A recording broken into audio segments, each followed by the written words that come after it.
So thank you again for joining Diamonds in the Rough, presented by Pinsight, Eliminate Bias in Talent Decisions. Brandon DeCaro, we appreciate you spending the next hour with us. I'm a business development executive here at Pinsight, and I'm joined by our CEO, Martin Lanick, also founder of Pinsight. So Martin, I'm going to turn it over to you to get started, and we'll take it from there. Okay, great. Thank you, Brandon, and hello, everyone. And pleasure to spend the next hour here with you. So I'll introduce the agenda. Our topic is biases and how to combat those biases. So first, we'll look at where do these biases come from and how do we identify them? How do we know that we're really engaging in these biases? Then we look at specifically talent decisions. So decisions like hiring or promotion or succession planning or identification of your high potentials. And I'll highlight some of the common biases that happen in these decisions. And then we'll try and discuss some strategies to avoid these decision-making as biases. And then lastly, we'll talk about some objective, unbiased ways to measure talent. So when you think about biases, there's actually quite a bit written on biases, and if you did a quick internet search, as Brandon and I did here just a few minutes ago, you'll see that there's an overwhelming amount of cognitive biases. And I encourage you to do this after the webinar. So just type in cognitive biases into Google, and you'll see that you'll come up with a long, overwhelming list of biases.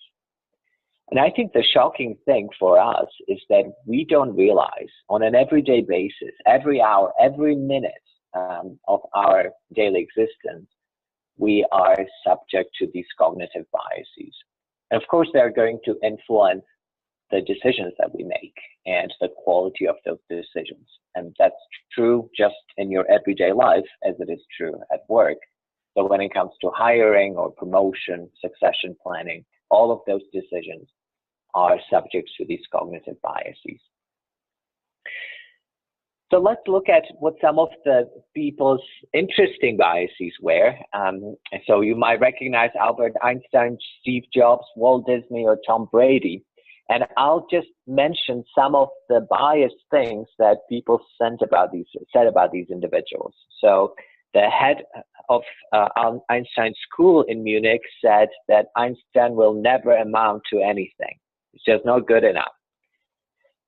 In 2007, experts in technology said that the iPhone will be a major disappointment. And Walt Disney was called not creative. And Tom Brady was called slow and not athletic. So these are just few examples, perhaps some funny ones, of what these cognitive biases lead us to believe. So I want to start with an activity. You know, many people think, well, I'm not biased, I make the right decisions, but I'd like to start us with a quick activity here. So, question for you. Think about the longest river in China. Is it longer than 700 miles? How long is it?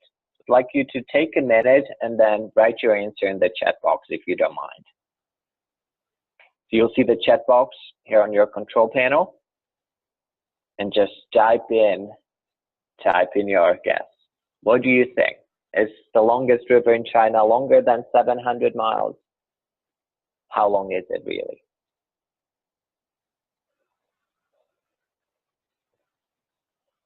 Okay, we're getting some answers. Good. Just take a guess.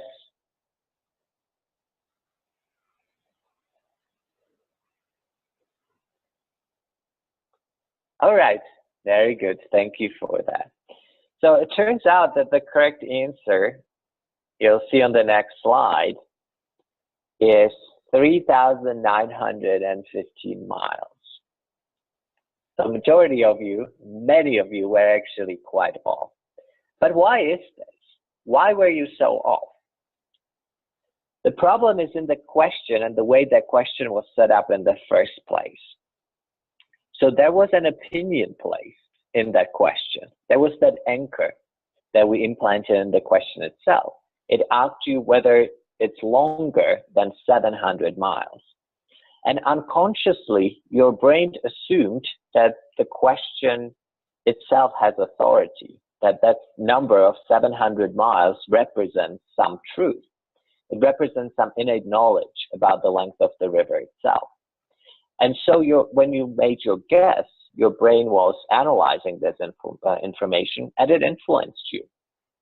And this is just the question. Now imagine how much more your colleagues or your friends, your boss, the executives in your company can influence you when you're making a decision. The relationships that we have with people, of course, influential, and they're going to bias our decisions. Now, you might find it very interesting that, and not surprising, perhaps, that we are bombarded by information. In fact, it's been estimated that at any given point in time, we're presented with 11 million pieces of information. And our brains have to process all of this information. But there is a limitation to what our brains can actually do.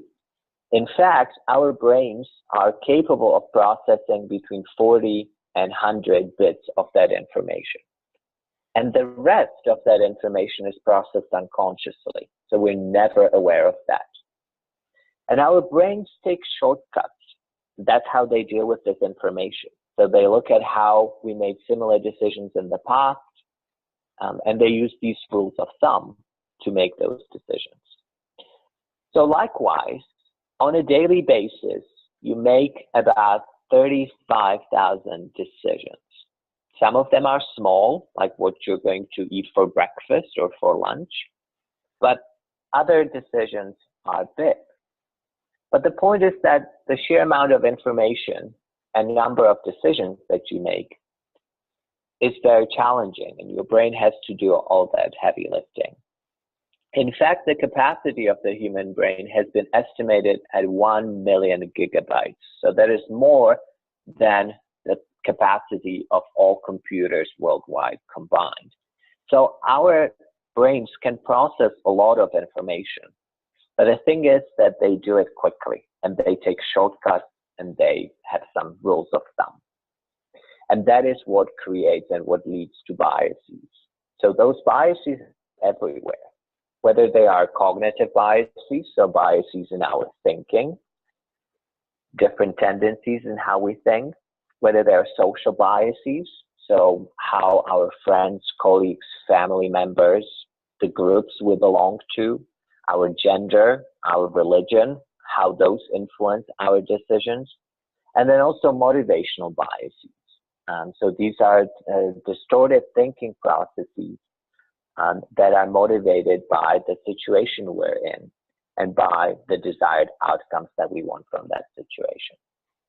So the biases are truly everywhere, and they affect everyone, regardless of your age, your cognitive style, your intelligence, your gender, your ethnic group. Biases are everywhere, and no one is immune to them. It doesn't matter if you're being lazy or you're not trying hard enough. We are biologically pre-wired to make these errors. They're very difficult to turn off. So what does all of this mean for talent decisions? So in talent decisions, whether that's hiring or promotion, or succession planning, all of these decisions are relatively complex. There's a lot of moving factors. There are a lot of politics to be considered, a lot of pieces of data. And it turns out that when our brains are presented with a difficult question to answer, they're much more likely to use shortcuts. So in a way, you could say the more challenging and complex the decision, the more prone that decision is to biases. So here's what that actually looks like. You know, we try and maybe when you're doing succession planning, you ask your managers, well, how successful will John be in the next level of leadership? Is John ready for the next step up? But the question that we really answer based on the information and our experience with John is really how successful is John in his current role? we don't have any data about his success at the next level up. We have no way of predicting it. So all we're doing is using the information we have received about John to this day. And as we know, the success in your current role does not necessarily predict success in the next role. So this is a big problem for organizations. And you might be asking, well, what do we do about this? We know that there are biases and we know we're prone to them. So how do we fix this? There's three things. The first one is awareness training. So it is possible to increase people's awareness. And the more we talk to them about the different kinds of biases that they use and how to stop them from happening and how to challenge their own thinking, this can help to a certain degree. But it is not possible to train people never to make these errors. And you'll see that there are individual differences here. So some people will be more prone to errors, some people will be less prone to errors.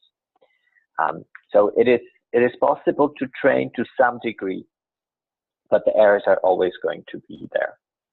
So this is the more challenging one, because there is, of course, a lot of investment that has to go into training.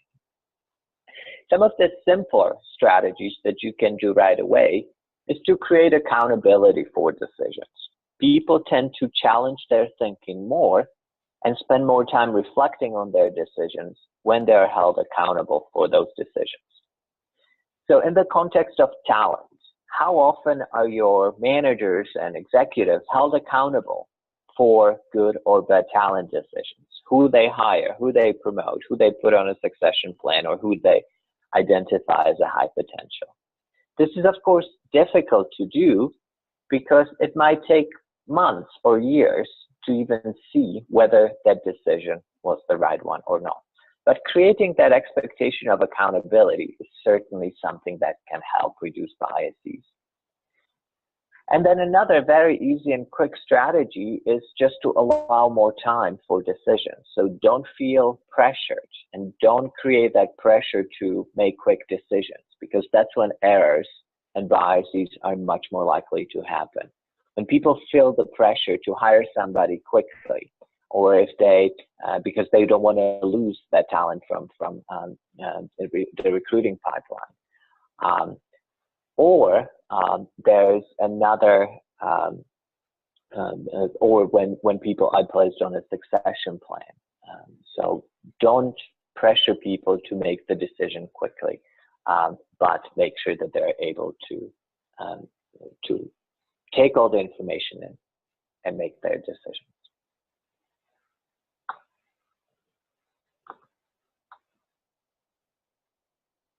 Okay, so moving on to the next slide, please. The problem, I think, ultimately for organizations with biases is that there are individual differences, and people will respond differently to the training. They will differ in the quality of decisions that they make. But as an HR professional, a talent professional in the organization, you need to standardize this. And you cannot just clone the managers who make good decisions.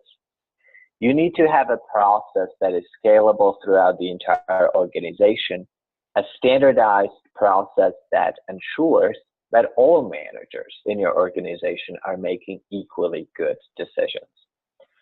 That's, of course, difficult to do, especially because there are many biases that would creep in, even if you think that you are somebody who makes many more rational decisions than other people. So I have a fun poll here next, and let me launch it. So the question is, out of all the drivers in your state or in your country, are you A, better than average, the same as average, or worse than average?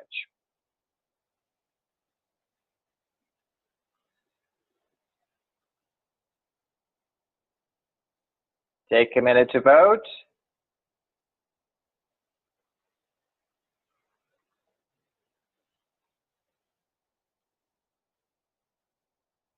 Okay, good, and we close this. So I think we got a group here that is prone to modesty, we only had 33 people that said they were better than average and 62% that said they're same as average, but only 5% of people, of course, said that they were below average. So interestingly, when you ask this question of the general population, you find that between 80 to 90% of people see themselves as better than average drivers. Yes, that's 80 to 90%. And of course, this is statistically impossible because we would expect, as we saw with this group right here, of highly self-aware individuals, that you cannot have 80 to 90% of people above average, since average is really the middle point. But the reason I bring up this question is that we often hear, when I talk about biases, well, yes, other people make biases, but I don't. I think rationally about my people. This is not something that I do. But just thinking this way, that you are above average in your ability to make rational decisions, is a bias in and of itself, and we call it the above average bias.